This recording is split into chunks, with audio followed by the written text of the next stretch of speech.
Isn't that the case? And isn't it the case that the North Koreans have asked for a peace treaty so that they can resolve these things, but it is the Americans who refuse to engage in a peace treaty so that all you have is an armistice?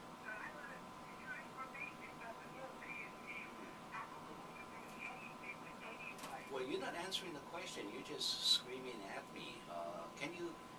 Must I repeat the question, or can you answer the question?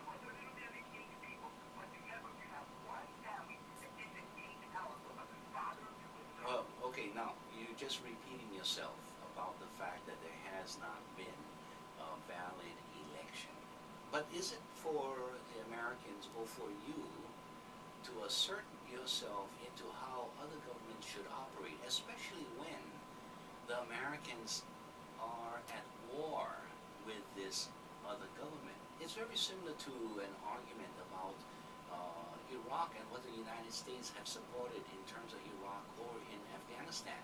You call it democracy, and yet 1/3 of the ballots are kicked out in the Afghanistani election. That's not democracy.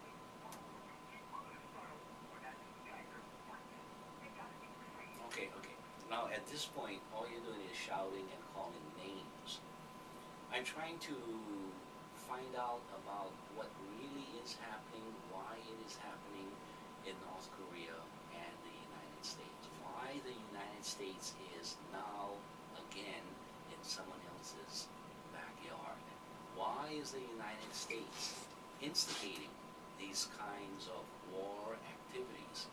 And my question really is, who is destabilizing the region, especially with the Americans calling the North Koreans the axis of evil, and the other two that they had called, it was Americans who committed these aggressive acts. Do you really believe that the North Koreans should do absolutely nothing about it?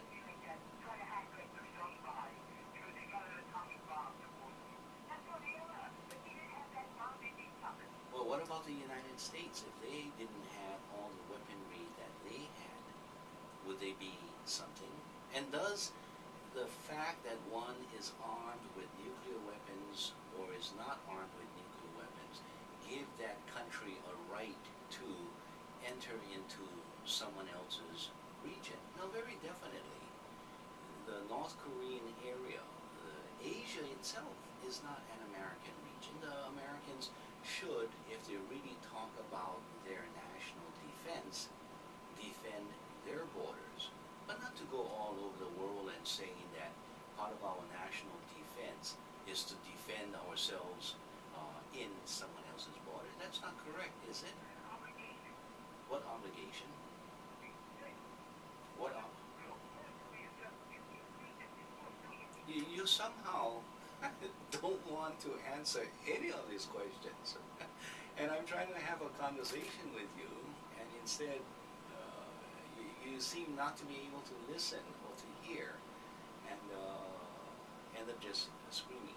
I tell you what, why don't you call back and try to answer the points that I have tried to raise, and that is with regards to who is really the aggressor in this particular area. Okay? Okay. All right. If you would like to call and join in this discussion, our telephone number here is 524-1080. Sometimes I wonder about the critique by Americans about other countries and why other countries are bad. Let's say between the North Koreans and the South Koreans. The South Koreans have elections and the North Koreans do not, and therefore they're a bad country, notwithstanding the fact that the United States is leading under the guise of the United Nations a continuing war against the North Koreans. And tensions have been going on for 60 years, over the last 60 years, and now the United States, after having called the North Koreans this axis of evil, and then trying to pin on the North Koreans the sinking of the ship, the Choyanan, I think it was called, a South Korean ship, of course, supplied by the United States with ship was sunk, everyone started pointing their fingers at the North Koreans. Now, where was that ship sunk? It was doing a military exercise in which the United States and the South Koreans both participated, and they sunk their ship. Now, this was one of the most technologically advanced ship in the world. It was the epitome of technology for the South Korean Navy. And then it was sunk in low-lying waters where a submarine could not operate appropriately, at least from the North Korean side. And while they have all these detection facilities up, the ship was still sunk. They say it was by a torpedo. Okay. North Korean says we had nothing to do with it. We were not even in the area.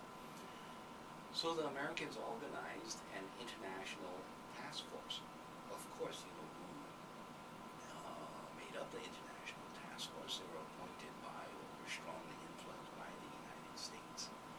And the international task force reaches, of course, the conclusion that the appointing authority, influenced by the United States, wants. And they say, yes, it was North Koreans. But we haven't seen any evidence of that report. So now they say that the North Koreans attacked the ship. Well, the North Koreans, when the Americans started sailing their ship along the 12-mile border limit, the North Korean says, well, here's something for you that there will be no question about who fired it. The North Koreans fired upon South Korean territory. And now everyone is up in arms only taking a look at that particular instance without looking at the broader surrounding and the aggressive stance that have been taken by the United States. I'm saying if you're going to look at these things, then at least look at it fairly on both sides and make the comparison about the aggressive acts and the rest. And don't immediately come to 100% against the North Koreans and 100% for the Americans. I think there are responsibilities and errors to be shared between both sides. And so you can come to the question, well, on a balance of scale, who is really the aggressor in this act? All right, let's go to our next caller. Hello, caller. Thank you for calling. Welcome to the program. Yes, good morning.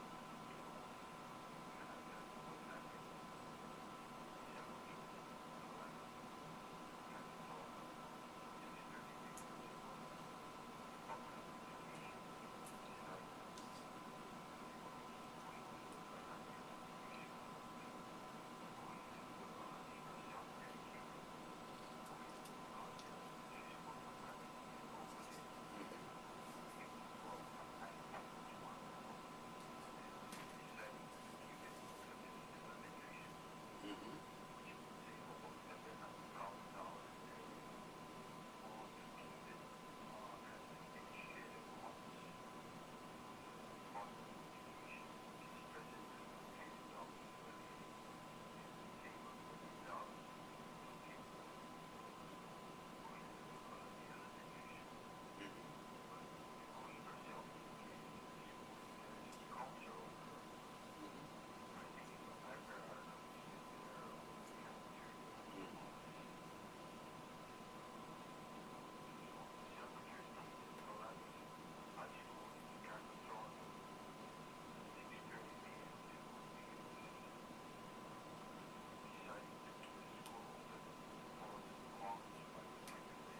Okay.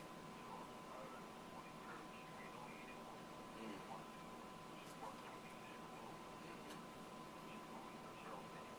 Yes, you said that 3 times. Yes, yes, yes. All right, I tell you what, because we're now discussing war in the Korean Peninsula, we'll take up this question in the second hour. How's that? Ah,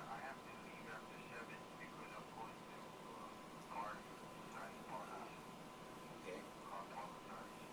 That's okay. Enjoy yourself at the party, and we'll take it up at the 7 o'clock hour. Okay, thank you Okay. very much. Thank you as well. Aloha. And if you'd like to call, our telephone number here is 524-1080. Give me a call. We'll put you on the radio, and let's have a discussion and see if we can avoid the the elevated voice, which interferes oftentimes with the mind process. Okay. Now, these borders, these territories that reach out beyond the shoreline of countries, we have recognized the 3 mile limit. Now people have moved it up to the 12-mile limit. Other people are saying it's a 200-mile limit, and others are questioning how can you limit these borders. Well, it all stretches back to the ability of a country to defend its borders. And it has been said that because we have rockets that can fire and reach 3 miles, that is our accepted range of protection of our borders. So we claim 3 miles from our shoreline. Naturally, you cannot have the shoreline actually, because then ships could come right up to your shoreline and put up their armaments and just point their weapons at you. You don't want to allow that. So they recognize 3 miles as a limit. That recognition, of course, was during a time when the not only the technology but the science was such that weapons could reach for 3 miles. But as weaponry increased, people were saying, well, we can actually fire and protect up to 12 miles. So we are claiming the 12-mile border as our national borders. It's very interesting how the state of Hawaii has been regarded as its territorial limit 3 miles from its shoreline. But the federal government claims that it has actually 12 miles beyond the shoreline of the state. I'm sorry, not 12 miles, 9 more miles from the shoreline. So they declare that it is that 12-mile limit that they have beyond the shoreline. But when you start looking at weaponry as the decider of one's stretch of jurisdiction, and when you find what we now have and we have had for the last 50 years, what is called ICBM weapons, that's intercontinental ballistic missiles, then these ideas of 3 miles, 12 miles, or even 200 miles means nothing using weaponry as a decider of your territorial boundaries. In the late 1960s, or was it early 1970s, countries got together and they said, well, at this point, let us establish a different regime, which we shall call the exclusive economic zone. It's not the exclusive territory, but the exclusive economic zone. And we claim that that zone is 200 miles from our shoreline. So they started moving these lines out to 200 miles. And when you are dealing with islands that form an archipelago, then what they do is they draw a line along the outer boundaries of this archipelago and move that 200 miles from this border, or from this lines drawn following the archipelagic locations of these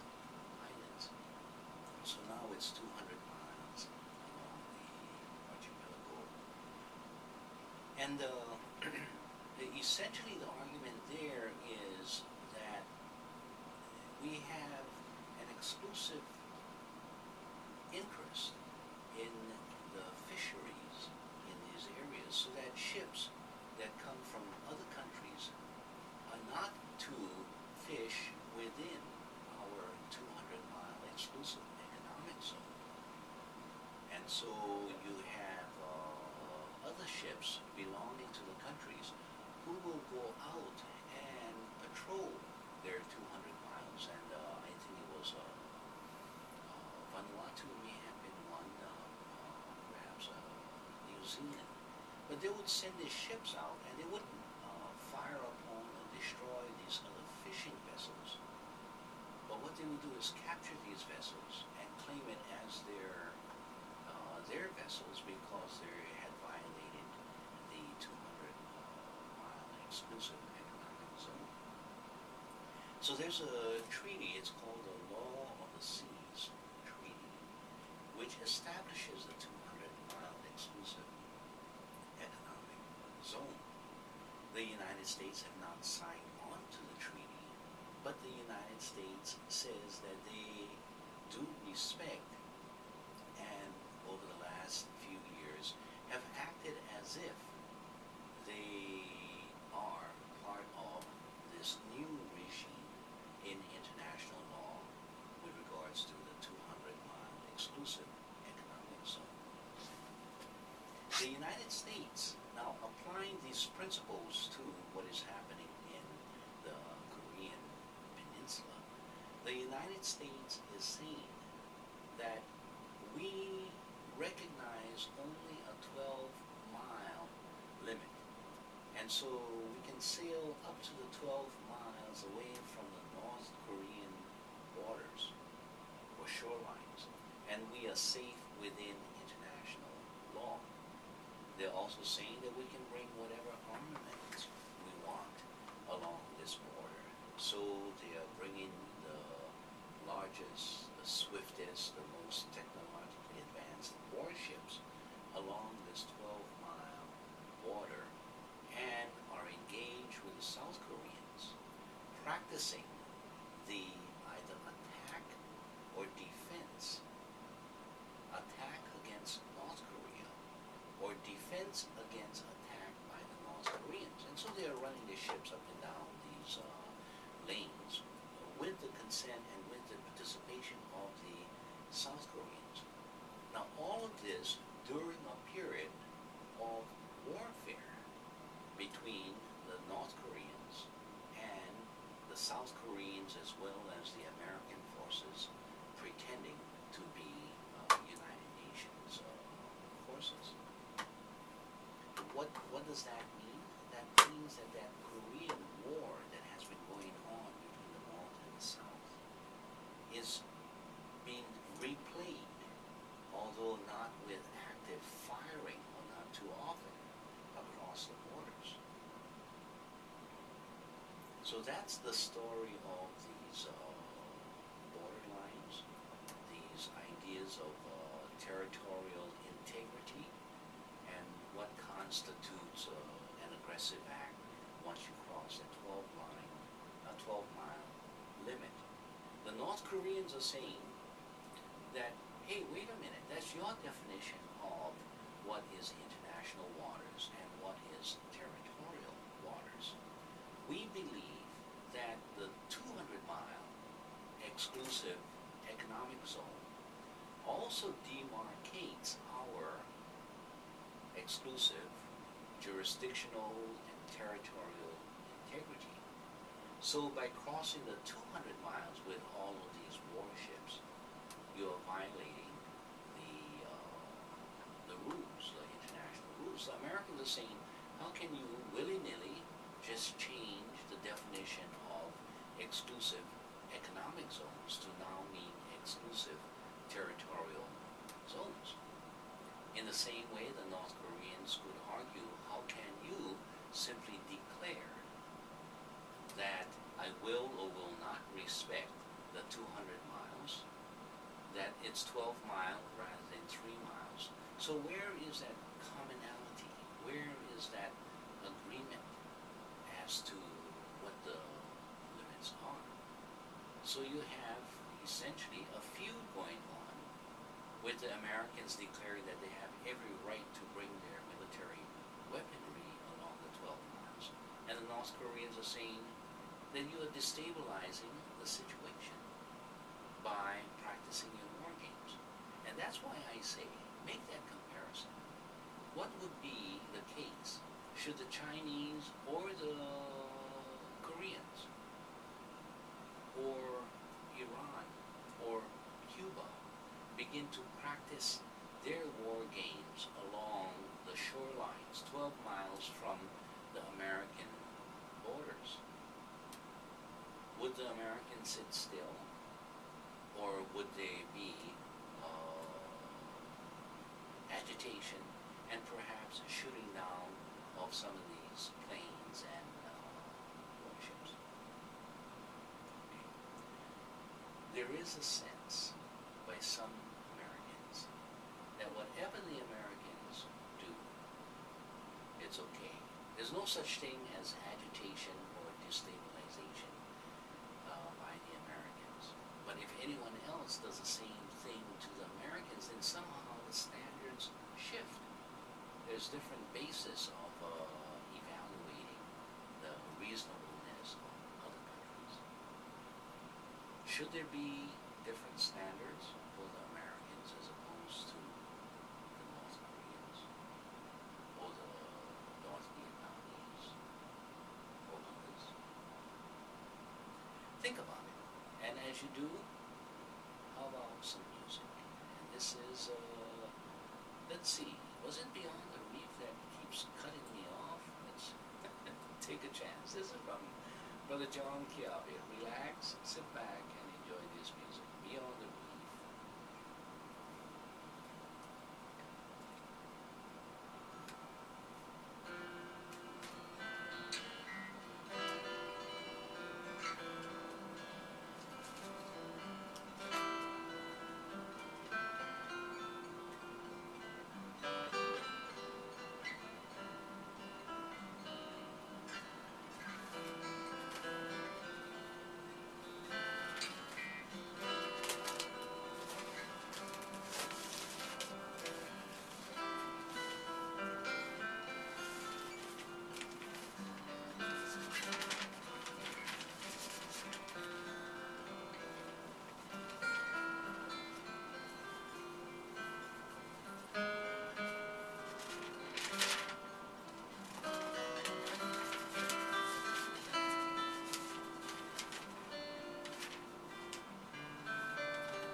Okay, we're back. I'm struggling here with all these newspapers and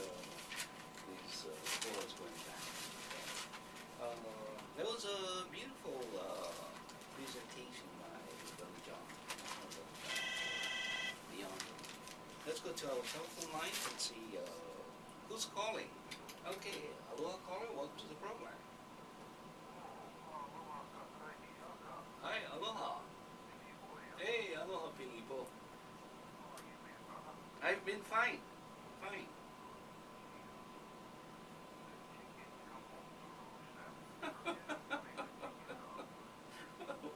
What are you talking about? Uh, oh, mm.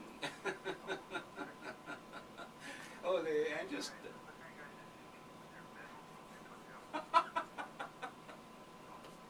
Yeah, I know the guy. Mm, mm,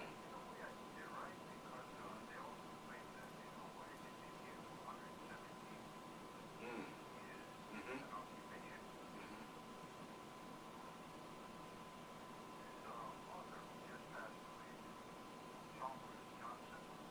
Yes. Mhm.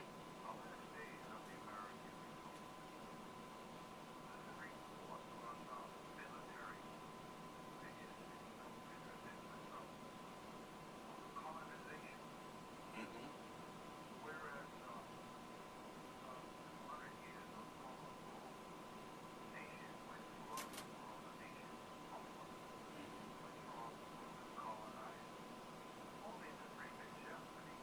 Mm, mhm.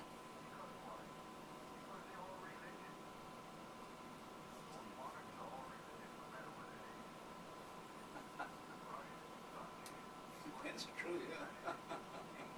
Well, where did the connection come from? Is it the French?